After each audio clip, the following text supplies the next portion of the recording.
So ayun guys, magandang araw sa inyong lahat. So kakatapos ko lang manood itong vlog ni Krishna kung saan may title ito ngayon, Krishna nalungkot at bakit kaya. So nagtaka talaga ako nung makita ko itong upload niya ngayon. Nagtaka ako kung bakit, ano yung rason, bakit malungkot ang ating Krishna. So pinanood ko yung video, tinapos ko. So dito sa bandang huli, dito ko nalaman yung rason sa kalungkutan niya. So syempre, nalungkot si Krishna guys dahil sumuka na naman daw ng dugo yung mama niya. So ang ginamit na salita ni Krishna dito is na naman. So siguro, sumuka na dati ng dugo yung mama niya. So pang ilang beses ng suka siguro ito. So kaya nalungkot si Krishna kasi sabi niya dito na pinagsabihan na niya yung mama at papa niya na wag na munang pumunta doon sa sakahan nila kasi sobrang layo daw yung sakahan nila dito sa bahay nila, no? So maliban sa sobrang layo guys, alam naman natin sa panahon ngayon siguro yun talaga din yung rason kung bakit sumuka ng dugo yung mama niya kasi sa panahon ngayon sobrang init talaga at hindi na normal, no? Makita niyo sa mga balita na sa panahon ngayon hindi na normal yung init, hindi na gaya ng dati. So hindi na siya madala ng mga inom-inom ka lang ng maraming tubig. So sa panahon ngayon hindi ka talaga dapat magkumpiyansa sa magbabad ng mataas na oras sa init, lalo na itong mga magulang ni Krishna, di ba? Expected na mababad talaga sila sa init kasi nasasakahan sila. Kahit may kubo sila, pero ayun nga, kailangan pa din nilang lumabas sa kubo kasi ang pinunta naman nila doon is mga pananim. Kasi kung sa kubo lang sila, is pwede naman silang hindi pumunta doon kasi kung sa kubo lang sila, parang nagpapahinga lang sila. So dito lang sila, pwede dito sa kanilang bahay. So ayun, delikado talaga yung panahon. Kaya pala nalungkot si Krishna at masasabi ko madami talagang makaka-relate dito na anak at magulang na relationship, no? Kasi marami na yan guys, mga napanood kong video at basta-basta normal lang ito sa atin. Ito mga pangyayaring ito na yung concern ka sa mga, sabi nga ni Krishna dito sa kanyang mama na siya mismo nagsikap para mabigay lahat sa sa pamilya niya, sa mama at papa niya yung mga pangangailangan nila araw-araw. Pero ayun nga, sabi ni Krishna, nagsikap siya pero yung mama at papa naman niya is hindi naman inalagaan yung mga health nito. So yun yung kinalungkot ni Krishna. May narinig ako dito, sabi ng mama ni Krishna na ano daw, wala daw silang magawa pag dito lang sila sa bahay nila. So sabi naman ni Krishna sa mama niya na pahinga nga, no? So pahinga nga daw. So dapat pahinga muna kasi siguro naman nung hindi pa nag-vlog si Krishna, nung wala pang income si Krishna dito sa YouTube, is talagang nasasakahan lang sila. Yun, si Krishna nga nag-uuling. Yung mama niya siguro talaga at mama at papa niya nasasakahan lang. So sa ngayon nga na may pera na si Krishna, pahinga na muna sila, no? Kahit mga ano lang, yung mga pagsasaka na lang nila is pang ano na lang ba, panglibangan na lang. Pero kung mga ganyan-ganyan na panahon na init, na delikado, is pass lang muna sana sila, no? Dahil siguro alam naman natin bilang anak, hindi talaga din biro yung may sakit talaga yung natin, yung parents. Sobrang pag-alala, di ba? Talagang mawala ka talaga sa mood, talagang apektado talaga yung araw mo kung may dinaramdam yung mga magulang mo. So yun sana yung siguro yun sana yung gusto ni Krishna na sana naman makinig yung mama at papa niya nang sa ganun habang siya is nagba-vlog, naghahanap ng paraan para mabigay lahat ng kailangan ng pamilya niya. So sana naman alagaan naman ng mama at papa niya yung health nila.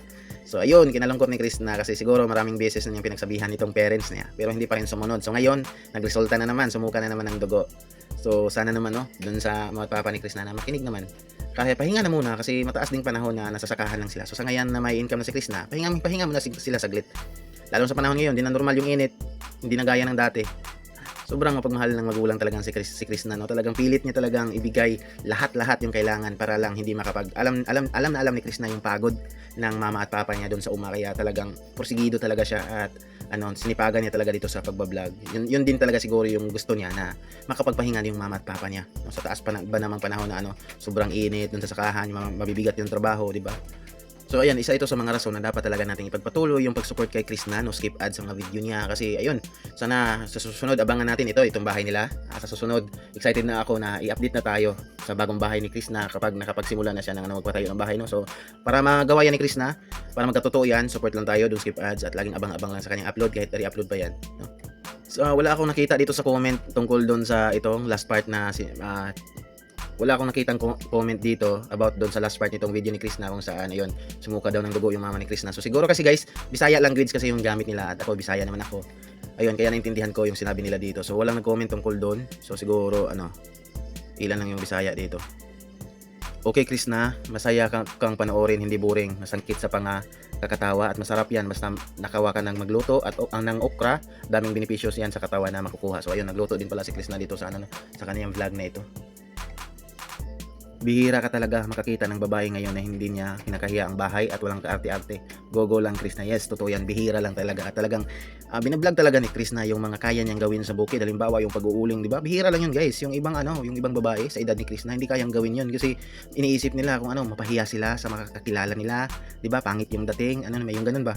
So si Krishna walang paki. Parang si Krishna guys is talagang hindi niya kailangan ng validation ng ibang tao ba. Kaya kahit anong para sa iba is nakakahiya, hindi nila kayang gawin yun. Kay Krishna is sobrang basic lang, wala lang sa kanya. Talagang hilig magpakatotoo si Krishna. Yung mga ganitong tao na mahilig magpakatotoo. Ito yung mga ito yung mga prone or madaling makahanap ng hindi magustuhan ng mga tao kasi karamihan kasi sa mga tao hindi mahilig ng totoong tao. Gusto nila yung mga madaming chichiborichi, mga ganon. Ay, done watching Dai, paganda ka palalo, pabayaan mo mga basher mo, inggit lang sila sa iyo, inggitin mo palalo, i-watching from Baguio City. So ayun. So yung sinabi ko kanina, tungkol dito sa last part ng vlog ni Krishna, tungkol sa mama niya. So ayun mas sinabi ko nga na madami talagang makarelate dito, hindi lang yung pamilya ni Krishna, halos lahat iwan ko ba guys sa mga magulang talaga natin na pinagsikap ka kasi gusto mo yung makapagpahinga sila, pero nung kaya mo nang ibigay yung kaginhawaan nila is naman saway ka naman ng saway kasi hindi na makinig sa iyo kahit iniisip mo is yung health nila. Pero ngayon nga may gusto pa talaga silang gawin at parang lalo na itong pag-garden, may mga ganyan yun talaga yung pagtatanim. Iwan ko ba basta sabi kasi nila na habang tumatanda ka daw lalo ka daw maghahanap ng mga garden, pagtatanim sa mga bakuran ng bahay, yung mga ganon. So ako 20s pa kasi ako, so hindi ko pa baka sa soon is talagang totoo yan. Base naman sa observation ko talagang yun talaga yung hilig kapag matanda ka na, nasa 50s 60s ka na, is hahanapin mo talaga yung mga pagtatanim-tanim, no? Ayun, dito naman si ma'am. Ayan, hello, sobrang miss na namin ang Crispaw. Hindi kami titigil hanggang sa muling magbalik ang Crispaw. Kahit private na lang, masaya na kami doon. Ayun, umaasa pa si ma'am, no? Hindi lahat sumuko na guys, no? May iba na umasa pa talaga na mabalik yung Crispaw.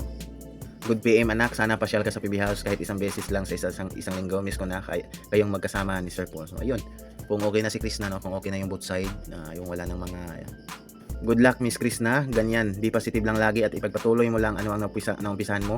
Huwag mong pansinin ang mga basher na lalo galing sa kunyari may malasakit sa iyo pero sila nag-umpisa mag-basher sa iyo. Stay humble always at tamang desisyon mo na kahit dyan ka na lang sa inyo magstay. If alokin ka sama sa mission ng PB team, pwede ka naman uwian gaya kila Ralph at Sir Peter Paul. So, ayun, pwede din, no? Kapag may mga gala yung PB team or mission at yayain siya ni Sir Paul, pwede naman siya sumama. So ayun, yung ibig sabihin ni ma'am dito na pwede naman siya sumama kapag alokin siya ng PB team na sumama sa mission, pero pwede din kung gusto niya ng uwian gaya ni Sir Paul at ni Sir Ralph at ni Sir Peter Paul. Kumbaga pagkatapos ng mission, uwi si Chris na doon sa bahay nila, no? Hindi magsi-stay doon sa PB House. Pwede naman yun.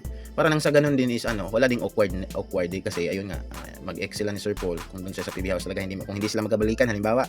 Tapos doon sa PB House, mahirap yun kapag una pa lang, di ba? May awkward talaga sa bahay. So yun, okay din yun na uwian si Chris na. Malapit lang ba yung guys, yung kay Chris na at saka bahay ng PB House? Ng PB team? Hey Krishna, kaya daming natutuwa sa iyo dahil marunong kang magpakalog para hindi boring yung vlog mo. God bless you always. Ayun. So yun guys, bago matapos itong video, ito nga pala yung YouTube channel ng ate ni Krishna. Yung lagi kasama niya sa kanyang mga video. Ayan, yung binilihan niya kahapon ng bagong cellphone. Ayan, ang kanyang YouTube channel, Inday Ugdot. Ayan, kanina 9,000 plus lang itong subscribers niya, ngayon 10,000 subscribers na, no? So subscribe sa YouTube channel ni Inday Ugdot guys, ang ate ni Krishna. Nang sa ganun is hindi lang si Krishna yung may income sa family nila at may katuwang na siya sa pagtulong ng family nila at mama at papa niya, no? Silang dalawa na ni Inday Ugdot. So ayun guys, nakasubscribe na ako. So kayo din, search niyo lang Inday Ugdot, no? So ayun, maraming salamat sa panonood ng video ito. Subscribe my YouTube channel at like this video at inom-inom lang ng maraming tubig guys sa panahon ngayon na sobrang init, no? So God bless and love guys. Bye-bye.